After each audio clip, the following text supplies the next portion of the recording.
So I wanted to point something fun out here. And this is a side note within a side note, but the Kelvin is when's it meant to be? Sort of pre TOS, post NX obviously, but it's not too far. Now, talk to us about registries, the cliff notes of registries, Stuart. Okay. Registries don't necessarily dictate build orders. We know this, yes? A lot of people say they do, and it makes somewhat sense. And I know Michael Okuda tried to like get it in line and make it make sense later on. But I think you're getting to a point here. What are you going to say? Well, this is the Kelvin, NCC 0514. The ship next to it is USS Grissom, NCC 638. So by the logic of registries, the Grissom is 124 ships later than the Kelvin, but still over 400 or 300 less than the... No, over 1,000 less than the Connie. So these ships are meant to be almost brothers. In terms of style, in terms of design, even though one is a TMP era refit, potentially, we don't actually know, and the Kelvin is whenever it is. So if registries were the law, these ships would be only 100 away.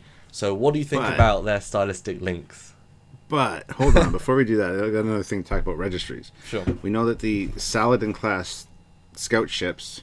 Which are not canon, sort of, mostly. Well, ish. They're accepted. Yes. Have registries of NCC 584 with no 0 in front of the 5. Yes. So why is there a 0 in front of this one? Probably because it's a different type of ship build. Again, going back to the whole registry numbers don't equal order they're built in.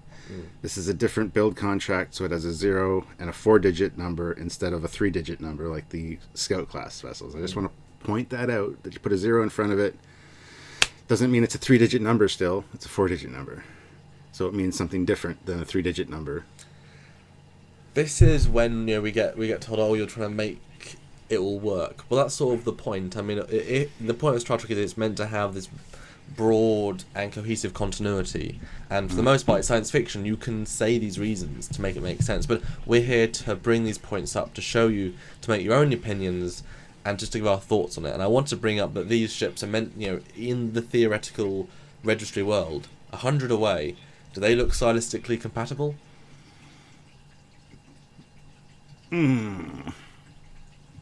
Yes, kind of, a little bit, actually. Yeah, I had the way the secondary hull is so big, bulky, and separated actually fits with the Kelvin. Yep, and these hull colors are similar. I don't know if that's actually... Oh, yeah, ignore, yeah, I mean, that's all... Okay.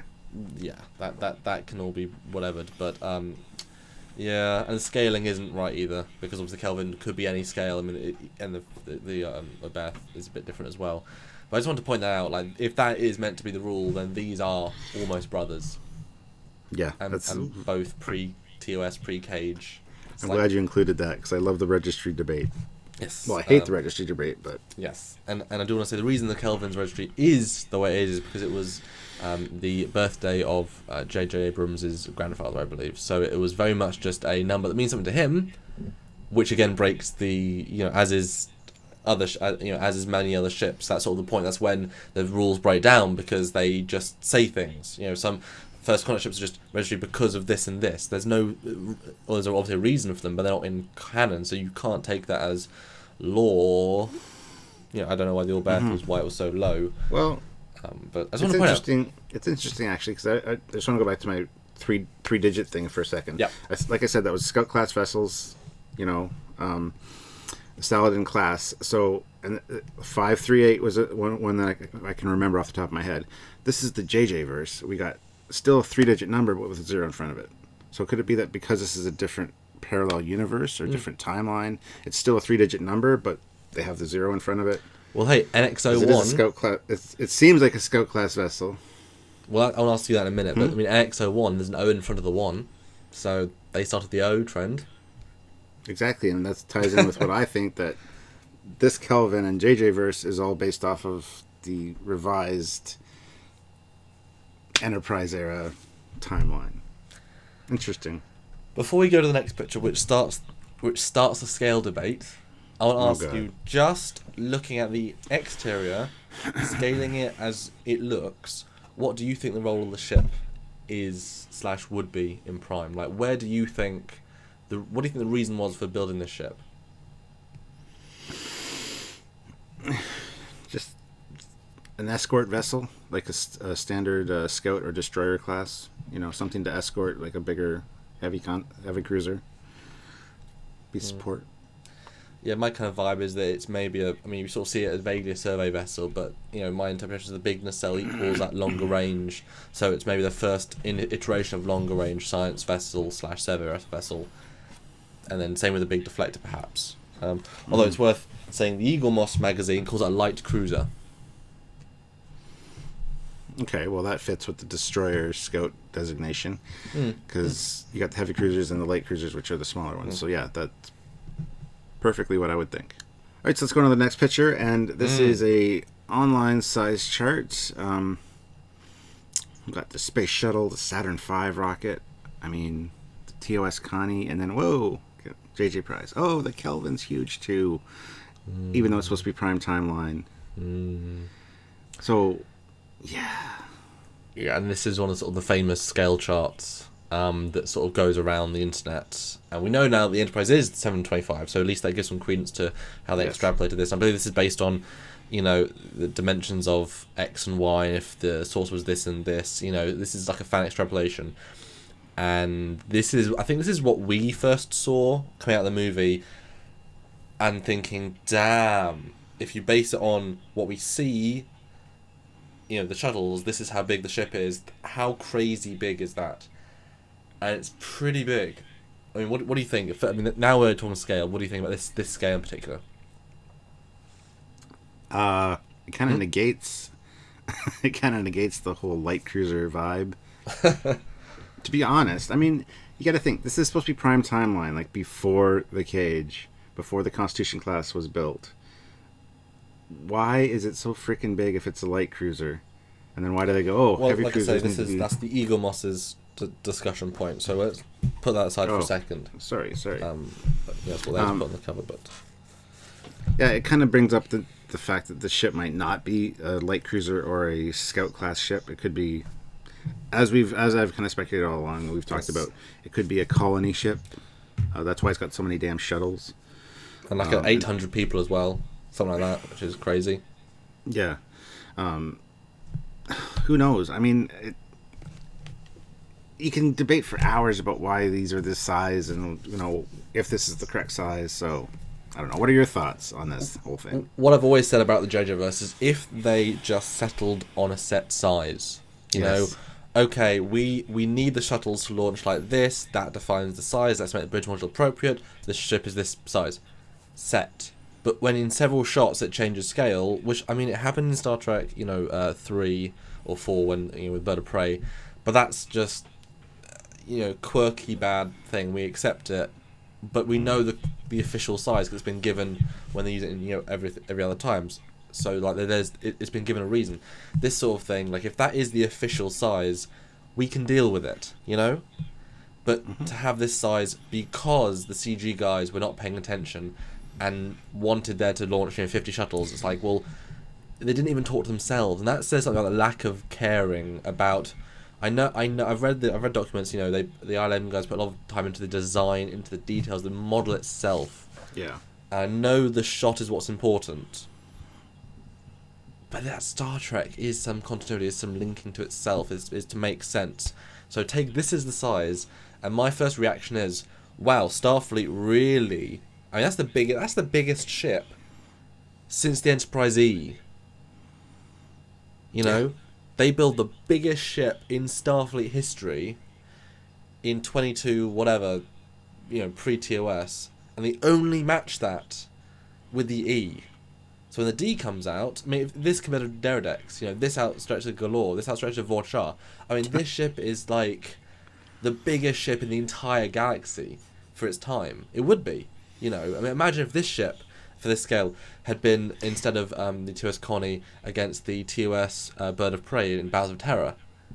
this little ship. I was just thinking when you said that, I'm like, I would love to see the JJ prize up against the Deradex and be like, whoa. The Romans would be like, damn, what the hell? I mean, if we can build that big, I mean, I don't know. I mean, it negates the theory. It totally negates the theory that when the Narada came through, Starfleet saw what they were up against and decided to build bigger battleships. Yes, absolutely. If the Kelvin was the right size, say around 280 meters, like the Connie there, the Narada comes through, and then all of a sudden, later we get the 725 meter Enterprise, I'd be like, okay, I can kind of see where they're coming from. The Narada was a big, badass ship. Yeah. But considering that this is supposed to be prime timeline, before the Narada shows up, that's why I said there's a divergent point before the Narada shows up, and it shouldn't be called the Kelvin timeline. It should actually be called the Narada timeline, but anyway. Or just the JJverse because they just did their own thing. Yes. So the whole argument that everybody's making about how that's why the Enterprise is so big now is because they scaled it up because of the Narada incident. Which is a fine reason. Hey? It is if the Kelvin wasn't that big. But then to of course retcon it and fit it in, we put our logical thinking caps on and go, well, maybe the Kelvin was a colony ship, purpose-built, very big to get out far, so we always fit stuff in the Star Trek universe. It's what we do. But should we? Yeah. Should we in every instance? Seriously? I don't know. Yes. Yeah, and I like the idea of it being a colony ship, although at that point, if you break down what the ship is, if you take the nacelle as just the nacelle, then you need something that huge, because it's not an advanced ship compared to the TOS Connie. Like, that is an advanced piece of kit. So you need a huge nacelle just to give it the thrust. Well, not thrust, but there you go, the bubble. So that sort of explains, like, they want to build this 800 person ship. Wow. But the engine's got to be ginormous. Okay, well, it's a colony ship. You need shuttles. You need that ability to land, to build a resort. Okay, great. Let's build mostly a shuttle bay. And the warp core is whatever. Maybe it's NX1 style, so it's the entire neck. Hey, okay, there we go. And because the saucer is big, it's not like it's big, but in the sense it's not like it's very much TOS styling, just upscaled. But say you can fit the people in. So that kind of works just about. But if you compare it to the TOS Connie, I mean, the saucer's twice as thick. Obviously, every other piece is very, very thick. You got to think too. The original Constitution class Enterprise production design had 430 per crew. Yes. And they were pretty comfortable in there. I mean, this has got way more volume in that saucer. But if you look at the shuttle bay size, it's roughly the same-ish, like the doors. I mean, they're probably a little bit wider and stuff. Yeah, it's just wider and a little bit. I mean, it's just like maybe 30% increase. Yeah. Yeah, but I don't know. We'll get to the shuttles, I guess, in a little bit. But I just love the idea that the NX-01 era. I mean, they made this amazing Warp 5 ship, and like 80 years later, they're making something 3 times as big, and it's just like, oh my goodness, that shows such a development in technology. I just don't buy. And don't get me wrong, okay? I always thought the Enterprise was big, okay? 725 meters makes more sense to me for a spaceship, because now that I've been doing Trekyards and we get all these measurements and sizes all the time, I'm driving along with my GPS thing on, and it says, in 300 meters, take the exit. 300 meters is 300 meters is like nothing, All of a sudden you're there. It's like, wow, that's the size of the Enterprise that I just drove. That's like that's not big at all. It puts it into perspective for me that way. So I do kind of think the TOS ship might have been a little undersized. But the one thing that the Star Trek does is we do very neat, small, technologically advanced ships. We don't do the mile-long, rectangle battleship. Yeah, we don't do that. It's those very neat, very advanced, compact, functional. Yeah. That's one of the things. That's why there aren't mile-long ships, except realism, real extreme. Yeah, exactly. So, it's like in the future you don't need an engine the size of like I said, Star Destroyer, like one of those engines is the size of the Connie. It's like we don't need that. You just need to find a propulsion method that can safely generate the speed and it be advanced. I mean, there's things around that. I just, it makes me sad that it could be the size of the galaxy. This big, ultra cool new evolution, because it throws a whole. I mean, everyone's I'm sure seen our Evolution Enterprise we did for Ticonderoga, the natural progression of the Enterprise scales, and you have the Kelvinite there, and it's like, oh, so the Excelsior, the great big experiment, is one of the smallest ships they've ever made. It's like, oh, okay, you know.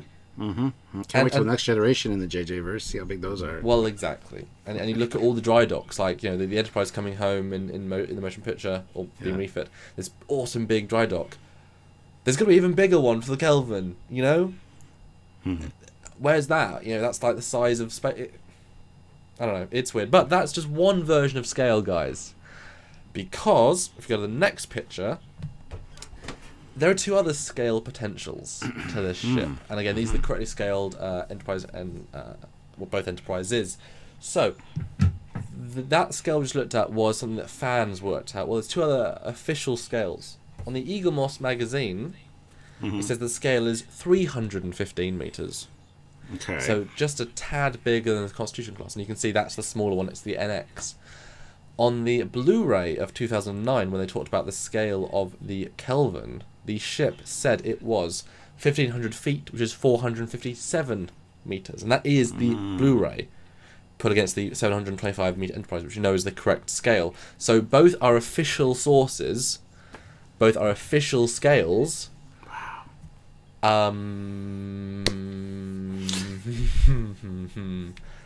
Yeah, but let's go on to the next picture because that shows it in context.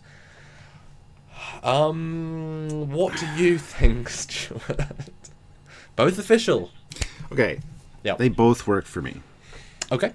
I would think the one closest to the NX is probably the one that I would most willingly accept because it's very much scout size. It's very much just a little bit bigger. I can see that. Okay. The next one, I mean, if you're going pre-cage, TOS style still, Prime Universe, you got a colony ship. That makes sense. It's not twice the size of the Enterprise. It's just a little bit bigger, and it's got we've said, it's got that bulkier engine. For the longer distance. So I have no problem with either one of these scales, but I prefer the one next to the NX-01.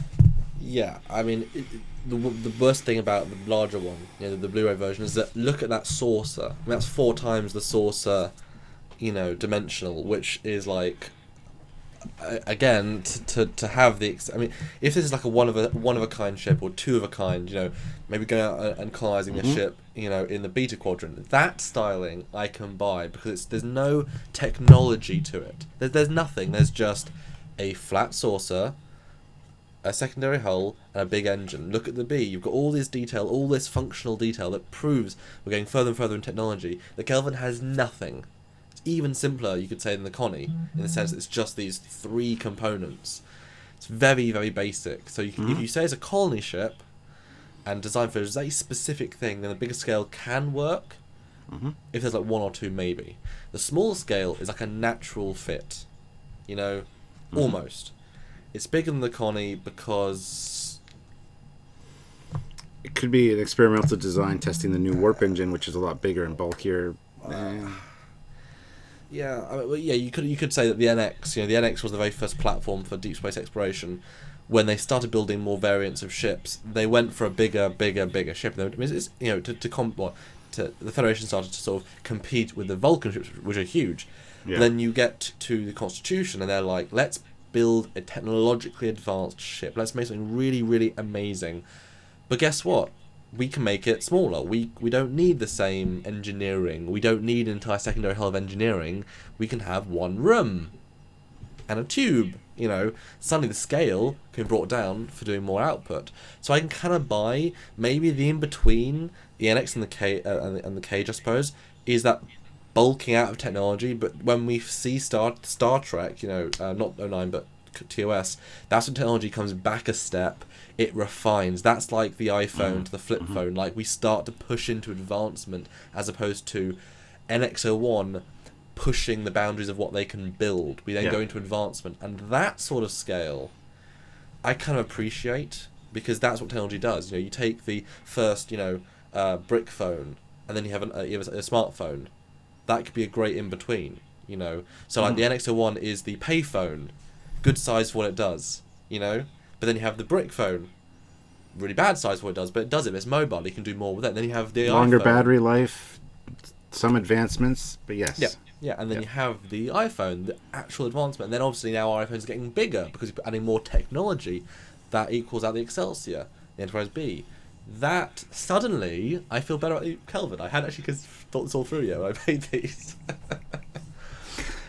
It's great. I totally agree with all that. That's amazing. Yeah, it doesn't help the interior, but not talk about the interior yet. No. But it's fascinating. I would love to get Ben. I mean, we talked to Ben. You saw Ben in the happy anniversary video. 2 years. We've spoken to him. He wants to be on the show.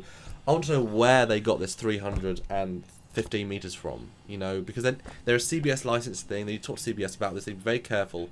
If that's now the retcon size, cool.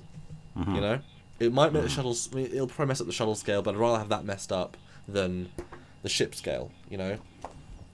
So I would love to know where they come up with that, and if they retcon the Blu-ray, that's fine. Maybe this 315 is the TOS, the Prime version. Like that's how big it would have been in context, and the other version is like 09, saying this is how big we sort of made it in the film because it's compared to the TOS. Oh yeah, you know. Yeah. But yeah, there you go. Scale worked out. Interesting. Okay, well, cool. Let's move on though. Yes. Next one is a cutaway. Again, fan one I found, but I thought it must include because it's kind of interesting. There's your engine room in this nacelle, yeah. Oh yeah, the red thing could be the warp core, and then the okay. Yeah, there you go. I mean, that would, like I said, that would make a lot of sense to me. That would explain why they're going down. It's a very open space. I mean, if you put it right into that, and then you've got those like 5 decks of just open space, which would explain why it's that factory. Maybe that's just the big engine section, and above that you've got all the, you know, the crew areas, and then, you know, above that you've got just the dedicated shuttle bay, and then a few functional things. Obviously this is a pro fan trying to make it make sense, which is great. I love seeing this kind of stuff. I love seeing cutaways. That secondary hull looks very like not living quarters, very utilitarian, very like you got the deflector section, 2 levels of shuttles like I suggested earlier. Plus the storage bay, with an elevator to load them up. I like that.